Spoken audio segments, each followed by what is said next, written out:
We are live today in Dr. Math Studios in front of a live studio audience. Our phone lines are open at 1-800-MATH with Dr. Math. And we have a word problem for you today, folks. So go ahead and copy this down. Let's see what we have going on. So you commute to work a distance of 40 miles and return on that same route at the end of the day. All right? Your average rate on the return trip is 30 miles per hour faster than your average rate on the outgoing trip. If the trip takes 2 hours, what is your average rate on the outgoing trip to work? And how many people did you cuss out on your way there? All right. Copy that down and we'll have the answers for you soon.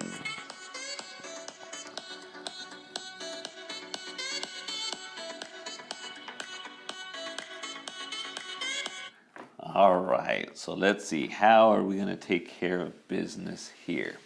Well, first of all, let me go ahead and let me set up a table that usually helps me out. So let's see what we got going on. So we have our famous formula. Distance equals rate times time. So again, that's distance equals rate times time. This is going to be our money maker today. All right, so let me kind of shrink that. Hopefully you wrote it down. I'll put it off to the side. That'll be my little tip of the day. All right, and what we're going to do is I always set up this box here. All right, so let me set up this box for you just to help keep myself organized. And what I have is I put my distance usually here because I know that distance equals my rate times my time. All right, so that's how my table is looking. In this case, we have two trips. We have our outgoing trip. So we have our outgoing trip. And then we have our return trip.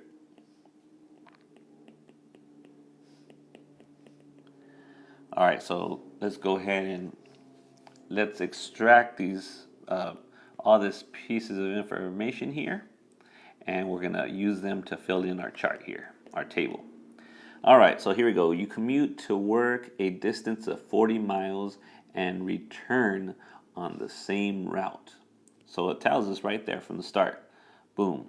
Our distance going to work is 40 miles, and we're also, that return home is of course the same. So we got 40 miles going, 40 miles coming.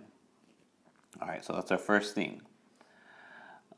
It says your average rate, so we're looking at our average rate on the return trip is 30 miles per hour faster than on the average rate of the outgoing trip. So let's look at that outgoing trip. Do they tell us how fast we're traveling, that speed that we're traveling on the outgoing trip?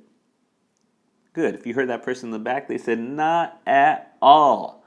Not at all. So what do we do to represent that since we don't know how fast we're going the outgoing trip? Boom, you heard it. They said X, right? And they weren't talking about their X, right? They're talking about we don't know how fast we're going. So we'll call that X. But we do know that on the return trip, right? On this return trip right here, they said you were going 30 miles per hour faster than this right here. So because you're going 30 miles per hour faster, what we're going to do is we're going to tag on 30 miles per hour, that extra speed, right? We're going 30 miles per hour faster than whatever we were on the outgoing trip. Excellent. So where in the world is this going to come into play? Notice, what am I missing? I don't have that time, right? I don't have that time. You don't have the time. We don't have the time to be messing around. Right, so what we're going to do is we're going to solve this equation for time. So what I'm going to do is I'll divide both sides by the rate. And notice, now we know that time equals distance divided by rate. So that's the D. Distance divided by rate. So what I do over here in my box, right, in these empty spaces, is I take that distance and I divide it by the rate. So our first time is 40 over x. Good. And what's our next time? Good. X plus 30. Oops. Why don't you stop me? Why don't you stop me, people? Man, I got millions of people watching at home and you're just letting me act a fool. And we got 40 over x plus 30. Bam. All right. So now we're talking. So let's use that last sentence now. So here's our last sentence. It says, if the round trip, how long did it take? Bam, 2 hours. So what do I do with those 2 times right there? Excellent. So you heard it, folks. They said what we're going to do is you're going to take that first time and then you're going to add the second time to it, and that total time should equal 2 hours. Boom, that's going to be the most difficult part of this section, setting up the equation.